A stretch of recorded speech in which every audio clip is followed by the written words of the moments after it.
सीता माता कहती थी और श्री राम इसे सुना करते थे। एक दिन श्री राम भगवान को किसी काम के लिए बाहर जाना पड़ गया तो सीता माता कहने लगी कि भगवान मेरा तो 12 वर्ष का नितनेम है, अब आप बाहर जाएंगे तो मैं अपनी कहानी किसे सुनाऊंगी। श्री राम ने कहा कि तुम कुएं की पाल पर जाकर बैठ जाना और वहां जो औरतें पानी भरने आएंगी उन्हें अपनी कहानी सुना देना। सीता माता कुएं की पाल पर जाकर बैठ जाती हैं। एक स्त्री आई, उसने रेशम की जरी की साड़ी पहन रखी थी और सोने का घड़ा ले रखा था।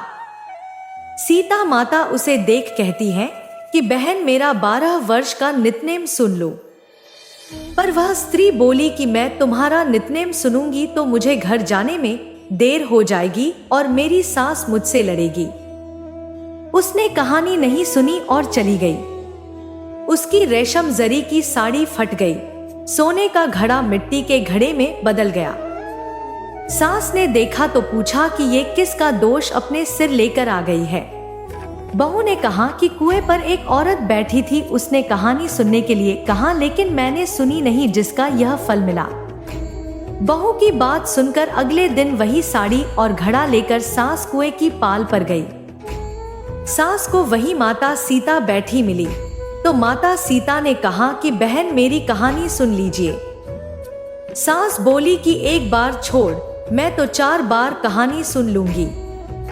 राम आए लक्ष्मण आए, देश के पुजारी आए, नितनेम का नेम लाए, आओ राम बैठो राम, तपी रसोई जियो राम, माखन मिश्री खाओ राम, दूध बताशा पियो राम, सूत के पलका मोटो राम, शाल दुशाला पोठो राम, शाल दुशाला ओढ़ो राम, जब बोलूं जब राम ही राम, राम संवारे सबके काम, खाली घर भंडार भरेंगे, सबका बेड़ा पार करेंगे, श्री राम जय जय राम। सास बोली कि बहन कहानी तो बहुत अच्छी लगी।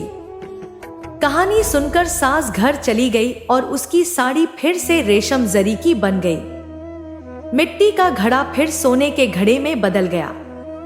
बहू कहने लगी सासू माँ आपने ये सब कैसे किया।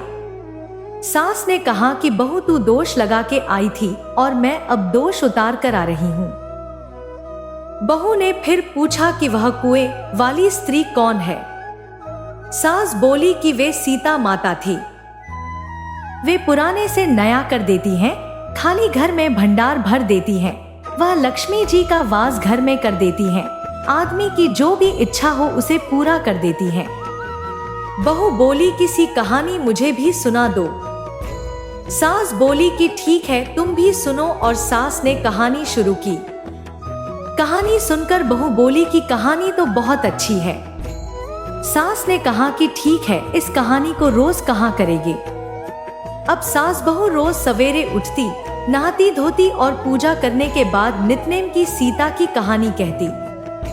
एक दिन उनके यहाँ एक पड़ोस की औरत आई और बोली कि बहन जरा सी आंच देना, तो वह बोली कि आंच तो अभी हमने जलाई ही नहीं। पड़ोसन ने कहा कि तुम सुबह 4 बजे से उठकर क्या कर रही हो। फिर उन्होंने कहा कि सुबह उठकर हम पूजा करते हैं, फिर सीता माता की नितनेम की कहानी कहते हैं। पड़ोसन ने उनकी बात सुनकर फिर कहा कि सीता माता की कहानी कहने से तुम्हें क्या मिला। वे बोली कि इनकी कहानी कहने से घर में भंडार भर जाते हैं, सारे काम सिद्ध होते हैं, मन की इच्छा भी पूरी होती है। पड़ोसन कहती है कि बहन सी कहानी तो मुझे भी सुना दो। फिर वह बोली कि ठीक है तुम भी यह कहानी सुन लो। राम आए लक्ष्मण आए, देश के पुजारी आए, नितनेम का नेम लाए, आओ राम बैठो राम। सारी कहानी सुनने के बाद पड़ोसन कहने लगी बहन कहानी तो मुझे बहुत अच्छी लगी। अब वह पड़ोसन भी नितनेम सीता माता की कहानी कहने लगी। कहानी कहने से सीता माता ने पड़ोसन के भी भंडार भर दिए। अब तो पूरे मोहल्ले में नितनेम की कथा चल पड़ी। हर किसी की मनोकामना पूरी होने लगी।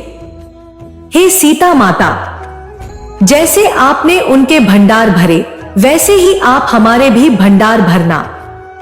कहानी सुनने वाले के भी और कहानी कहने वाले के भी।